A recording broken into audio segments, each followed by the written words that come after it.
स्वागत है NF news पर। मैं हूं आपके साथ रोहित।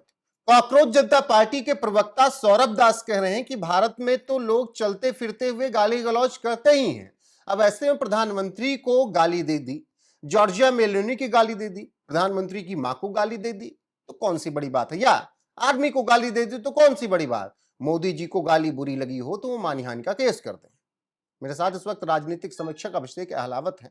अभिषेक जी, गाली गलौज से बात होती है क्या चलते फिरते इस देश में, जो सौरभ दास कह रहे हैं? देखिए, पता नहीं सौरभ दास जी कैसे परिवार में पैदा हुए, किस तरीके का उनका शिक्षा वगैरह का हिस्सा वो रहा। उनकी शायद उनके माँ-बाप ने के बीच में, उनके परिवार के बीच में इस तरह की बातें होती हुई हों। मैं एक जाट परिवार से आता हूँ, ग्रामीण परिवेश से आता हूँ। हमने इस तरीके का व्यवहार अपने बड़ों के प्रति ना कभी सुना, और अगर किसी ने दुस्साहस किया ज़री-सी भी गलती करने की, तो उन्हें सज़ा मिलते हुए भी हमने देखी।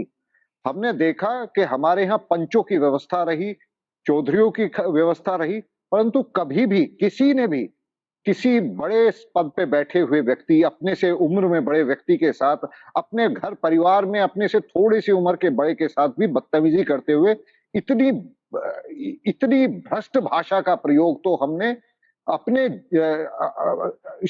जब हम स्टूडेंट भी थे, हमने कभी नहीं देखा, कभी किसी लड़की के मुंह से इस तरह की बातें नहीं सोची। और जिस तरह की भाषा का प्रयोग वहां पे हुआ, हम्म। अगर ये कहते कि ये जेनजी है, तो ये जेनजी के को बदनाम करने की साजिश है, क्योंकि मैं देखता हूं उनको जेनजी के तौर पे, जो बच्चे बड़ी थोड़ी उम्र में बहुत बड़ी-बड़ी कंप्यूटर साइंस में ब्रेक थ्रू कर रहे हैं, जो साइंस के क्षेत्र में बड़ी-बड़ी ब्रेक थ्रूज कर रहे हैं, जो स्पोर्ट्स में देश का नाम रोशन करने के लिए बड़ी मेहनत से जुझारू हैं।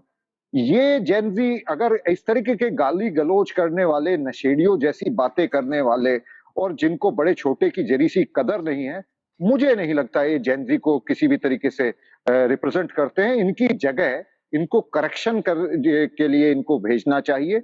जिस तरीके की भाषा यूज़ हुई, इन लोगों के खिलाफ उसी तरीके से न्याय संगत, कानून संगत इनको करेक्ट करने के लिए इनके ऊपर कार्रवाई होनी चाहिए। और जहां तक कि वो कह रहे कि मोदी जी मानहानि का केस दायर करें, तो मोदी जी इतने छोटे आदमी नहीं है, इतने छोटे दिल के हृदय के आदमी नहीं है कि वो एक-एक को पकड़ेंगे और उसके ऊपर मानहानि का केस करेंगे।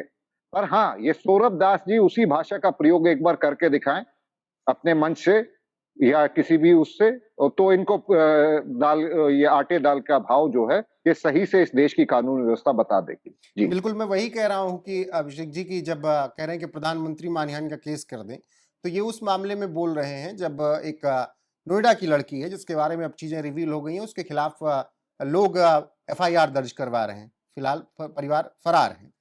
तो एक तबका ये भी कह रहा है कि भाई उसकी, आप तुम कह रहे हो कि उसकी आजादी थी, तो वो लोग जो आहत हुए हैं, जो मोदी को मानते हैं, वो भी आहत हुए, उनकी आजादी है, उसके खिलाफ एक्शन लेने की सरकार थोड़ी कर रही है। और एक तबका ये भी कह रहा है कि सौरभ दास जहां मिले उनसे अब इसी गाली गलौज वाली भाषा में बात की जानी चाहिए, क्योंकि वो आम बात नहीं, चलते फिरते गाली गलौज इस देश में दी जाती है। तो जो लोग एफआईआर करवा रहे हैं उनकी भी तो अपनी आजादी है। जी, देखिए, ये जो फ्रीडम ऑफ स्पीच जिसे कहा जाता है, ये हम्म। एब्सोल्यूट नहीं है। ये दर्शकों को और इन लोगों को समझ लेना चाहिए, और सौरभ दास जैसे लोगों को भी अपने समर्थकों को समझाने देना चाहिए। फ्रीडम ऑफ एक्सप्रेशन और फ्रीडम ऑफ स्पीच केवल उस हद तक है जब तक कि आप दूसरे की फ्रीडम ऑफ एक्सप्रेशन में उसके खिलाफ उसकी रेखा को तोड़ना शुरू ना कर दें।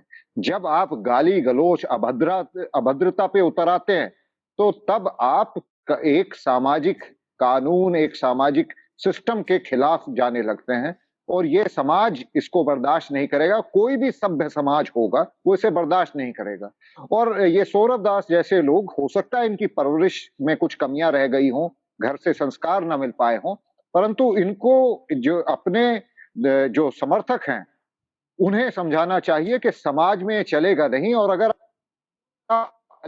तो हमारे यहाँ पूर्वांचल वाले एरिया में तो अगर गलती से भी किसी के मुंह से गाली निकल जाती है, तो उसकी कनपटी सेक दी जाती है, उसको बढ़िया से तमीज सिखा दी जाती है।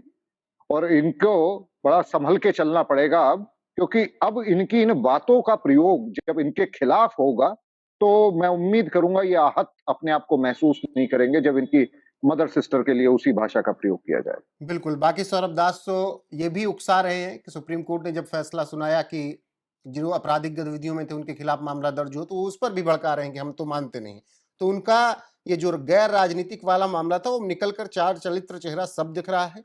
पार्टी कैसे चल रही थी वो सबने देखी। बाकी सर आपने बहुत अच्छी तरीके से समझाया कि कैसे हिसाब किया जाना चाहिए जो लोग इस तरीके से लोगों को उकसा रहे हैं और गालियों को भी ग्लोरीफाई कर रहे हैं जेंजी के नाम पर। बहुत शुक्रिया सर आपका हमारे साथ जुड़ने के लिए। बाकी सौरभ दास का बयान है, उसके साथ दर्शकों को छोड़े जाते हैं। बयान सुनने के बाद आपकी राय क्या बनती, कमेंट सेक्शन में जरूर बताइएगा। बने रहेगा हमारे साथ लगातार। नमस्कार। देखिए, अगर किसी ने गाली दिया है प्रोटेस्ट में, वो कितना सही है नहीं है उसका आप एक तरीके से निंदा कर सकते हो, लेकिन ऐसे करके आप क्रिमिनल मशीनरी यूज करोगे, उनको पुलिस के थ्रू टारगेटिंग करोगे, हैरासमेंट करोगे, वो बिल्कुल सही बात नहीं है। इस देश में गाली देना कब से क्रिमिनल ऑफेंस बन चुका है। मतलब कि रोज चलते फिरते लोग यहाँ पे गाली देते हैं। आपने बीजेपी एमपीज जो 50% लोकसभा में एमपीज बैठे हुए उनके खिलाफ तो क्रिमिनल चार्जेस है, एंड बहुत ही हीनस क्रिमिनल चार्जेस है, रेप, मर्डर, डेकॉइटी, ये सब चीजों का। तो उसपे तो आप कुछ नहीं कर रहे हो। किसी ने एक दो गाली बक दी, उस पे अगर आप ऐसे करके उनको टारगेट करोगे, आप कुछ नहीं करना चाह रहे हो, आप एक टारगेट करके उनका एग्जाम्पल बनाना चाह रहे हो। ये एकदम ही कंडेमेबल चीज है। मेरा फिर से अपील है सरकार से एंड उनके जो पुलिस मशीनरी है उनसे कि आप युवाओं को हैरास करना बंद करिए, युवाओं को इस तरीके से टारगेट करना बंद करिए, एंड ये जो लड़की है उसको भी आप अकेले छोड़ दीजिए। ऐसे पुलिस का दुरुपयोग करना इन सारे ऐसे मामलों में ये बिल्कुल ही एक्सेप्टेबल नहीं है किसी के लिए भी। सौरभ जी, अगर इसमें मैं ये भी ऐड करना चाहता हूँ कि अगर किसी को बुरा लग रहा है एंड अगर उन्होंने कुछ बोला है प्रधानमंत्री के खिलाफ, तो प्रधानमंत्री जी के पास एक ऑप्शन है डेफेमेशन फाइल करने का, तो वो डेफेमेशन फाइल कर दीजिए।